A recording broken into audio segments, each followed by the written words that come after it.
Christian, we were talking about some of your students, right? So the ones that you sense that they have natural talent, and your goal would be to bring that out. Yeah. Talk a little bit about that as a teacher. Yes, there is one teacher that we didn't mention in my biography in the beginning, and she was a person who truly, one of the teachers, they all did fantastic contributions. I love them all. This teacher, Ludmila Weber, she's from Poland. And when I got to practice with her, to work with her, she connected with me in a level so beautiful that opened for me a new universe, that prepared me for the other teachers I had later on. I'm saying this because as a teacher, you never know what to expect from a student. So it's very simple, you just try different things. With the type of music you give them, the type of questions you ask, and those answers and those actions, you know, that you get from them guide you as a teacher through the path of, okay, I know what he likes and what he can do. You know, so, but sometimes you also get surprises, stuff that you didn't know they could do, or that they didn't even know they could do. Yeah, and those moments. That's gonna be very proud for you to do as a teacher. So that's interesting as well. So as a teacher, does a student you've had several teachers through your musical journey. Does a student get to a point where you as a teacher say, I may not be, you need to speak with someone else, or I want to recommend you to another teacher? That's my goal. Okay. So far, that has not happened yet. But I always say to my students when I start with them, I'm not gonna be your teacher of your life. Even if I still think I have something new to teach you. I mean, you always have something new to teach. Because as we said before, music is a humongous universe. So you always have something new to teach. But I think it is very personal. It is healthy for the student to sometimes work with other points of view, you know, because that enriches you. You know, it's like only playing the same composer for 40 years. Well, you might become an expert in that, but there are so many composers that might help you to see music in different ways. So I think students have to get to that point. Where is that point? You don't know. And you help them, of course. You guide them. Yeah, absolutely. You have to. It's your mission as a teacher. That's your mission as a teacher. Your mission as a teacher is not to get them for you forever. Right. No. That's great. That's a great message. That's a great. What do you do outside of music, Christian? When you're not playing music, what do you do? I love reading. Okay. I love reading. Any specific things that you read? It depends on the time of the year. I like spiritual readings, but I also... you are a true educator, right? You are an educator. So I love history, for instance, in general. Music history and human history in general. I love spiritual writing, but I also love literature in general, especially from the Romantic era, poetry. I love South American writers from the 20th century, all that type of literature. I love it. I love working out, going to the gym for your health, all that stuff. Eating ice cream, watching movies, having fun with my wife every day. And you are married, right? Yes. And that's the best job ever. Any children? No, not yet. Okay. Not yet. Good. If you had one wish for your music career, what would that be? And let's go into another part of that question would be what's next for you and what has been a defining moment in your music career? The wish I have is to keep doing this till the last day of my life. Because you never know. Right. So that's my wish, what I pray to God every day. I want to do this for the rest of my life. That's my wish. What is coming next? More music. more music. Do you have any projects? Yes, of course. Yes, yes. As a composer, I'm working on some new compositions. I have some recitals with my music. Fantastic. I have some plans of recording a CD. You know, is that a collaborative? Are you collaborating? Yeah. Yes. Because I know you collaborated in the past with some saxophone and some other artists as well. Oh yeah, I have the bless of having fantastic performers. Fantastic. Dan Gellock, professor of saxophone in U of H. Andrea Muth, pianist. Is that in the Shepherd School of Music? No, in the Moore School of Music. Yes, okay, yes. Good. Chester Rowell, fantastic clarinetist. I mean, I have fantastic performers. Yeah, fantastic performers. Yeah. So you got some. Let's talk a little, just briefly about some of the things you're composing and the language of your composing and how that's kind of migrated from here to where it is today. I'm sure our audience would love to. Yes. I would like to say I am an eclectic composer, but I have discovered through all these years that there are 2-3 elements that are always present in my music. And of course, it should happen. It's coming from the same source. You know, God and then going through me.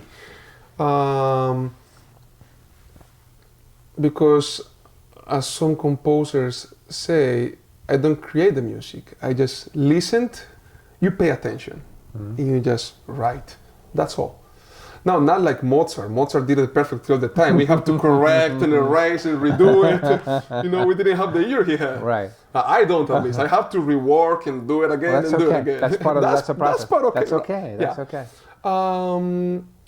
But are you a perfectionist in your compositions?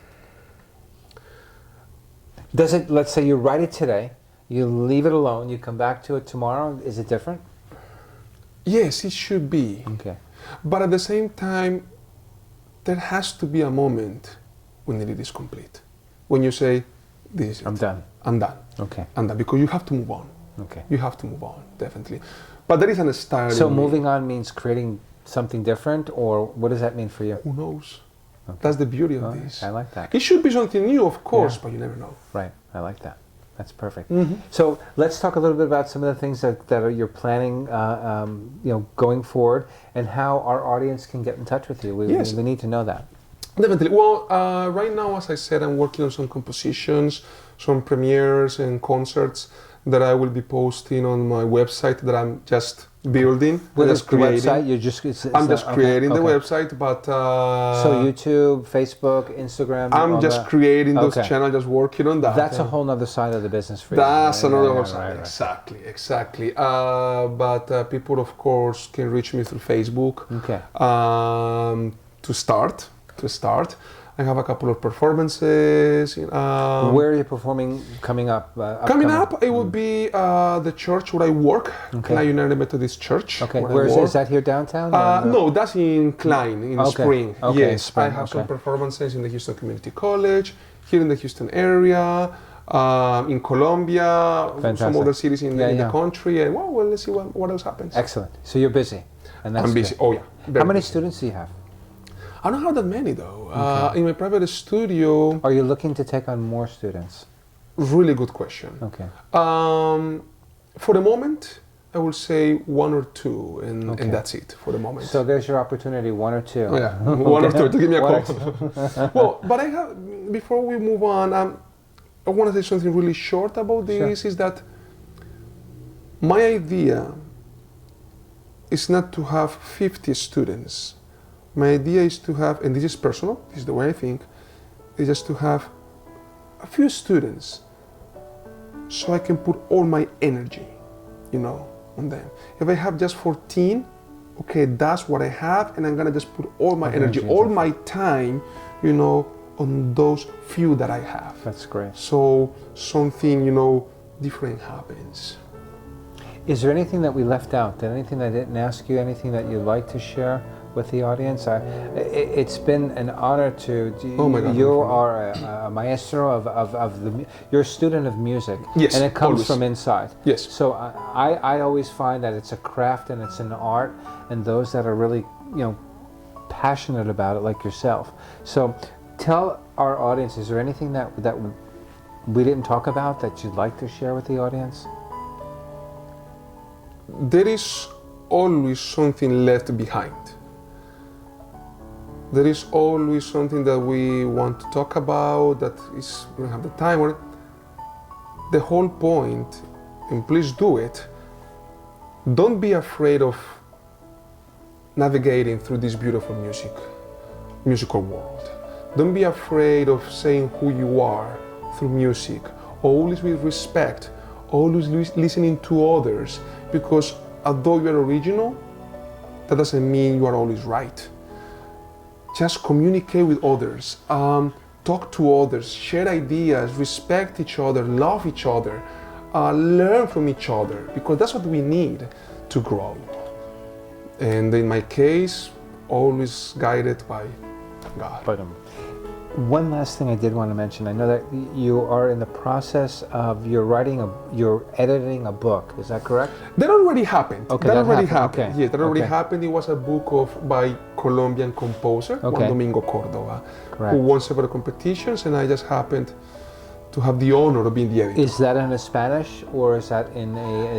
It's in Spanish for the moment. It's in Spanish for the moment, but we are thinking of coming up with an edition in English of pieces. These are pieces for piano. Okay. Yes. Would you like to speak a little bit to our Latino audience en Sí, español? claro que Por sí, favor, claro por que favor. sí. Hagan música, no les dé miedo. La música es tan bonita, tan hermosa, tan única. Es un lenguaje que todos hablamos. Compártanlo y piérdanse en él de manera bonita, amando lo que en ella existe y compartiéndolo con nosotros con mucho respeto y amor. Fantástico. Un gusto. Un gusto, muchas gracias, un honor. It was an honor. Well, we cannot wait for you to play something. We'd love something that you play, something that you've composed. Sure, and definitely. Something that you worked on. Absolutely love to do that. Our channel, Applause to the Musician, continues to grow, and it grows because we're reaching out to the community of artists and composers like Christian. Please follow us and like us and subscribe to our channels. We then support them as well by having them linked to us as well. We have another interview coming up on April 9th with Andy Bradley, who's been a professional sound engineer for probably the last 40 years. We need them. So he's worked with all kinds of musicians, and he's got a studio, so that'll be exciting as well. So Christian, un gustazo. Muchas gracias. Thank you so much. And we're really looking forward to hearing some of your music and certainly staying in touch with you. Thank you very much. Thank you so gracias. much. Thank you Muy so amable. much. Muchas gracias. Gracias. God bless you. Thank you. Thank you.